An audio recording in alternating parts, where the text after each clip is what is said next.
एकादशी कब है, 25 सितंबर या 26 सितंबर को।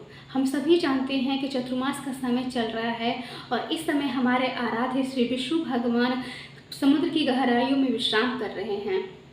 इस एकादशी को परिवर्तनी एकादशी के नाम से जानते हैं, झूलनी एकादशी के नाम से जानते हैं और ढोल ग्यारस एकादशी के नाम से भी जानते हैं।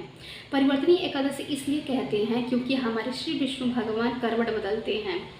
झूलनी एकादशी इसलिए कहते हैं क्योंकि जो समुद्र की लहरें हैं वो ऐसा प्रतीत होता है कि वो झूला झूल रही हैं। जब वो करवट बदलते हैं तो समुद्र की लहरें ऐसा प्रतीत होती हैं कि वो झूला झूल रही हैं, ऐसे ऐसे लहराती हैं, इसलिए इनको झूलनी एकादशी कहते हैं। माता यशोदा श्री कृष्ण जी के लिए ढोल नगाड़े बजवाती हैं, उनके एंटरटेनमेंट करवाती हैं, उनका मनोरंजन करती हैं, इसलिए ढोल ग्यारस एकादशी के नाम से भी जाना जाता है। इस दिन हमें ये करना है कि सूर्योदय के समय जैसे ही सूर्योदय हो रहा है, 8 बजे के बाद हमारी एकादशी स्टार्ट हो रही है। सुबह 8 बजे 25 तारीख को एकादशी स्टार्ट हो रही है उदय तिथि के अनुसार। कोई भी व्रत सुबह उदय के अनुसार ही कोई भी व्रत प्रारंभ होती है। इस समय आपको क्या करना है कि शौच वगैरह से निवृत्त हो जाना है और आपके जो नहाने वाला पानी है उसमें क्या तो गंगा जल डाल लीजिए, हल्दी डाल लीजिए या केसर डाल लीजिए और डाल करके नहा लीजिए। नहाने के बाद आपको करना है कि आपके लड्डू गोपाल को पंचामृत वगैरह से सब स्नान कराना है और उनको पीला वस्त्र धारण कराएं और खुद भी पहने। उसके बाद कथा जरूर सुने, बिना कथा सुने आपका व्रत पूर्णतः नहीं माना जाता है।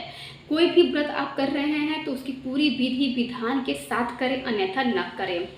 इस व्रत का प्रारंभ करने से पहले आपको दशमी में जाना होगा। दशमी को आपको करना क्या है कि सूर्यास्त होने के बाद यानी कि सूर्य डूब जाता है तो उसके बाद आपको अन्न ग्रहण नहीं करना है, कुछ भी ग्रहण नहीं करना है और शयन आपको कहाँ करनी है, पृथ्वी पर करना है। संभोग आदि नहीं करना है, झूठ और ईर्ष्या तो बिल्कुल भी नहीं करना है। आपको ईर्ष्या और अहंकार से बचना है। फिर एकादशी का जो व्रत आता है वैसे ही आपको प्रारंभ करना है। इस दिन आपको दोपहर में बिल्कुल भी नहीं सोना है, बल्कि किसी भी व्रत में दोपहर को सोना वर्जित किया गया है, सोना निषेध है। आपको इस दिन ज़्यादा से ज़्यादा भगवान का माला करना है, ज़्यादा से ज़्यादा भगवान का नाम करना है। 16 आप अगर माला प्रतिदिन करते हैं तो आपको 32 माला, 32 से आपको 64 माला, जितना चाहें आप उतना कर सकते हैं, लेकिन अधिक से अधिक आपको माला करना है। और जब आप इसका समापन करते हैं, इसका व्रत का विश्राम करते हैं तो इस प्रकार से करेंगे कि आप अपने हाथ में संकल्प लेंगे। पहले तो आपने संकल्प लिया होगा, आपको बता दें पुनः कि जब भी आप कोई भी व्रत करते हैं तो आपको संकल्प लेना है, श्री नारायण श्री नारायण श्री नारायण 3 बार आपको बोलना है। उसके बाद अपने हाथ में गंगा जल लेकर के पानी ले लीजिए, गंगा जल नहीं है तो पानी ले लीजिए, उसमें सिक्का डाल लीजिए या तो सुपारी रख लीजिए या तो कुछ फूल रख लीजिए और आप अपना नाम, अपना गोत्र, अपना निवास स्थान और उसके साथ ही आप किस लिए ये व्रत कर रहे हैं वो भी आप कह दीजिए। यानी कि आपकी अगर कोई मनोकामना है तो वो भी आप बोल सकती हैं। उसके बाद आपको करना क्या है कि जो जल हाथ में ली हैं उसको पुनः छोड़ देना है। और हाँ, याद रहे कि आपको यह बात ज़रूर बोलना है कि आप ये व्रत किस लिए कर रही हैं, या फिर आपको ये भी कहना है कि आप व्रत का प्रारंभ कैसे कर रही हैं, मतलब कि निर्जला रह रही हैं कि जल पी के रह रही हैं या फिर आप फलाहार रह कर रही हैं, ये आपको अवश्य बोलना है। उसी प्रकार से आपको संकल्प करके व्रत का विश्राम करना है, मतलब जिसको कहते हैं संकल्प छोड़ाना। तो आपको ये काम कर लेना है कि आपको भगवान को धन्यवाद करना है कि उन्होंने आपका व्रत करने में बहुत मदद की है। अन्यथा कोई भी ऐसा हो जाता है कि हम भूल जाते हैं और कुछ ना कुछ मुंह में डाल लेते हैं अनाज, तो बिल्कुल भी इससे भगवान आपको बचाते हैं, आपको व्रत करने में आपकी सहायता करते हैं। जो भी दशमी का व्रत कर देता है, भूल से भी 11 एकादशी समझ करके दशमी का व्रत कर लेता है, तो उसका जो भी पुण्य होता है वो देवताओं और देवियों को मिलता है। आपको जो द्वादशी यानी कि 26 तारीख को द्वादश महाद्वादश एकादशी है, इस दिन अगर आप व्रत रखते हैं तो आपको 10 गुना एकादशियों का फल प्राप्त होता है। यह बहुत ही पुण्य है, यह बहुत ही फलदायक है। आपको इस दिन व्रत करना है। यदि आपको 26 तारीख को व्रत कर रहे हैं तो जो भी आपको मैंने नियम बताया है दशमी का, वो सब आपको 25 तारीख को करना है, यानी कि द्वादश एकादशी से पहले करना है। और यदि आप 25 तारीख को एकादशी कर रहे हैं तो आपको 24 तारीख को आपको नियम करना है।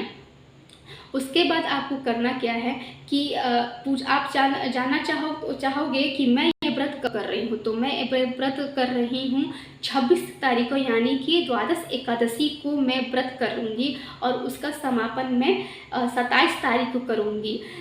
आपको जो भी एकादशी का व्रत करते हैं उसका आप विश्राम करते हैं तो पारण में आप अवश्य चावल का पारण करें, चावल ज़रूर खाएं। और इस दिन जो भी आप व्रत करते हैं, व्रत में आप चावल बिल्कुल ना खाएं, मीट मांस बिल्कुल ना छुएं, लहसुन प्याज तो बिल्कुल नहीं छूना है। आप लहसुन प्याज ना खाएं, ना बनाएं घर में, और ना ही किसी को खाने दें। भले कोई व्रत रहे या ना रहे, लेकिन किसी को खाने ना दीजिए, ना ही चावल खाने दीजिए। लहसुन प्याज के साथ साथ लहसुन प्याज और चावल, इन दोनों चीज़ों का निषेध करिए अपने घर में, अगर आप खुद रसोई देखती हैं तो।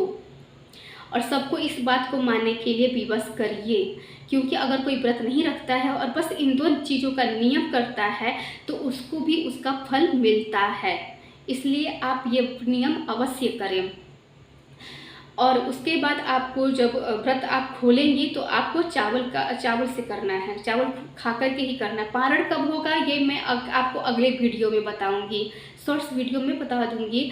उसके बाद आपको क्या करना है कि जब भी आप पारण का समय होता है तो आप जो संकल्प छोड़ा लेती हैं, तो उसके बाद आपको करना क्या है कि श्री विष्णु भगवान जी को जो आपके पास लड्डू गोपाल है उनको आपको स्नान कराना है पंचामृत से, या कुछ भी किसी भी चीज़ से स्नान कराइए। और बस उसी को आप अपने हाथ में एक तुलसी दल डाल करके उसको निगल लेना है। तुलसी कभी भी आपको अपने दांतों से नहीं चबाना है।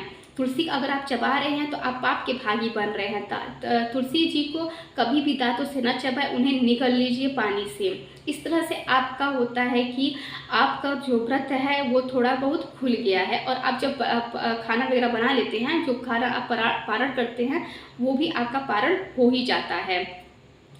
इससे आपका ये पारण हो जाता है। तो आपको ये मेरी वीडियो कैसी लगी है आप हमें अवश्य बताएं, और हमारे वीडियो को लाइक शेयर कमेंट अवश्य करें। हरि बोल, राधे राधे, हरे कृष्ण हरे।